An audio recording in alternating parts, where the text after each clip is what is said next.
రాజన్న సిరిసిల్ల జిల్లా ముస్తాబాద్లో పూర్వ విద్యార్థుల ఆత్మీయ సమ్మేళనం జరిగింది. 1978, 1979 బ్యాచ్ విద్యార్థుల ఆత్మీయ సమ్మేళనంలో ముఖ్య అతిథిగా ముస్తాబాద్ మండల రైతు బంధు అధ్యక్షులు కల్వకుంట్ల గోపాలరావు హాజరయ్యారు. ఆయన్ను పూర్వ విద్యార్థులు శాలువాతో సత్కరించి జ్ఞాపికను అందజేశారు. ఈ సందర్భంగా పూర్వ విద్యార్థి వడ్ల చంద్రం మాట్లాడుతూ తాము అభ్యసించిన పాఠశాలకు పూర్తిగా ఆర్థిక సహాయం అందజేస్తామని హామీ ఇచ్చారు. అదేవిధంగా సమాజంలో అనాథలకు ఏదైనా సహాయం చేయాలని ఉద్దేశంతో ఈ ఆత్మీయ సమ్మేళనం ఏర్పాటు చేసినట్లు చెప్పారు. అనంతరం వారికి విద్యను బోధించిన గురువులను శాలువాలతో సత్కరించారు. ఈ కార్యక్రమంలో కల్వకుంట్ల గోపాలరావు, వడ్లకుంట్ల చంద్రం, జూకంటి హనుమంతరావు తదితరులు పాల్గొన్నారు.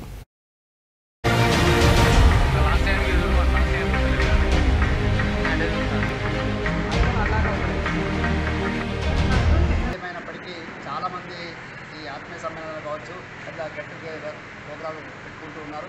అది ఆనవాయితీగా కొనసాగుతుంది. కానీ మా మిత్రులందరినీ రిక్వెస్ట్ చేసేది ఏంటంటే, కోరేది ఏంటంటే, మనం అలా కాకుండా వాళ్ళ కొంత భిన్నంగా మనం పోవడానికి మనం ప్రయత్నం చేయాలి. ఎందుకంటే మనం కూడా అట్టడుగు వర్గం నుంచి వచ్చి వాళ్ళ నుంచి ఉన్నతమైనటువంటి స్థానంలో అందరం ఉన్నాం, మంచి జీవనం గడుపుతూ ఉన్నాం. కాబట్టి ఈ ఆత్మీయ సమ్మేళనం యొక్క ముఖ్య ఉద్దేశం ఏంటంటే, 3 అభిప్రాయాలతోటి ఈ సమ్మేళనాన్ని ఏర్పాటు చేసుకోవడం జరిగింది.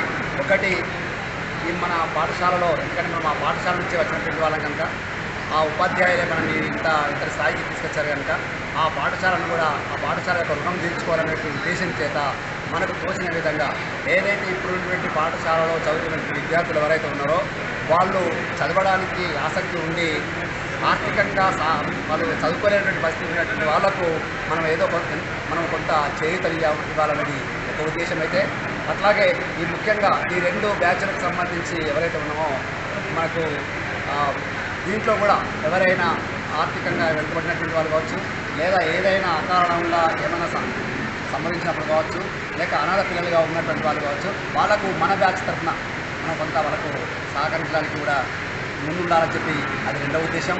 3వ ఉద్దేశం ఏంటంటే, ఎక్కడైనా ఏదైనా, ఎందుకంటే చాలామందిని చూస్తున్నాం, చాలా ఘోరమైనటువంటి బతుకులు చూస్తున్నటువంటి వాళ్ళు ఉన్నారు, అనాథ పిల్లలు ఉన్నారు, చదువుకోలేనటువంటి పిల్లలు ఉన్నారు, వికలాంగుల పిల్లలు ఉన్నారు, అట్లాగే అనారోగ్యానికి గురైనటువంటి పిల్లలు ఉన్నారు. వాళ్ళందరికీ సాంఘిక సంక్షేమ కార్యక్రమాలలో కూడా మనం పాల్గొనాలనేటువంటి 3 ఉద్దేశాలతోటి ఈ యొక్క సమావేశాన్ని ఏర్పాటు చేసుకున్నాం. అందుకే మనకు కన్వీనర్గా రాజేష్ సారు, కన్వీనర్గా నేను ఉంటున్నా, గవర్నర్ సారు చేస్తూ, దాదాపు మా 2 బ్యాచ్లలో కూడా చూసినట్టయితే ఇవి అన్ని స్కూల్లో చదివినటువంటి పిల్లలందరికంటే మా బ్యాచ్లు 2 చాలా భిన్నంగా ఉన్నాయి. ఎందుకంటే అన్నింటిలో మంచి ఆరిపోయినటువంటి వాళ్ళు ఉన్నారు, ఆర్థికంగా కానీ అన్ని రకాలుగా కానీ ఆరిపోయినటువంటి వాళ్ళు, ప్రొఫెసర్లు ఉన్నారు, ఏళ్తాంలు ఉన్నారు. కాబట్టి వాళ్ళందరి యొక్క సహాయ సహకారాలు తీసుకొని ముందు దీనికి ఒక విధిని ఏర్పరచుకొని అట్లాంటి పిల్లల